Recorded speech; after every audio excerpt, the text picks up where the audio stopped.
In this video, I'm going to teach you how to enable OneDrive on Windows 11. If you find this video useful, be sure to like and subscribe, and let's get right into it. First, we're going to begin by clicking on the Start menu.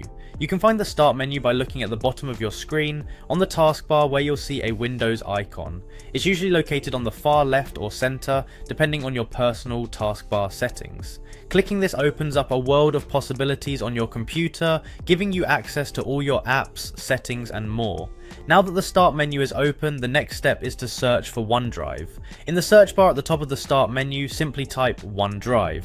You should see it come up almost immediately in the search results. OneDrive may already be installed on your Windows 11 system, as it typically comes as a standard application on most Windows devices. This cloud storage service is great for storing, protecting, and synchronizing files so you can access them anytime, anywhere. Once you see OneDrive in the list, you'll want to click on it to open the app. Double-clicking on the OneDrive icon in the search results is all you need. This action will launch the OneDrive setup process if you haven't yet activated it on your system. If it's your first time opening OneDrive, Windows may prompt you through a brief setup process, which usually includes logging in with your Microsoft account. Don't worry, if you don't have an account, you can easily create one within this setup process.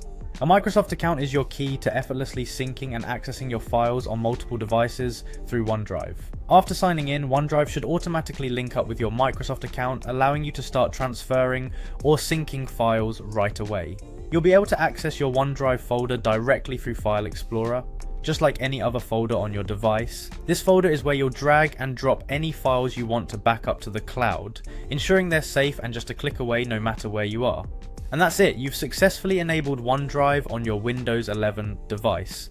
Now you're all set to start managing your files with ease and security, enjoying the seamless access that OneDrive offers. Thank you for watching, and I hope this guide was helpful. If you have any questions or need further assistance, feel free to leave a comment below. Don't forget to like and subscribe for more helpful tutorials. Until next time, happy organizing,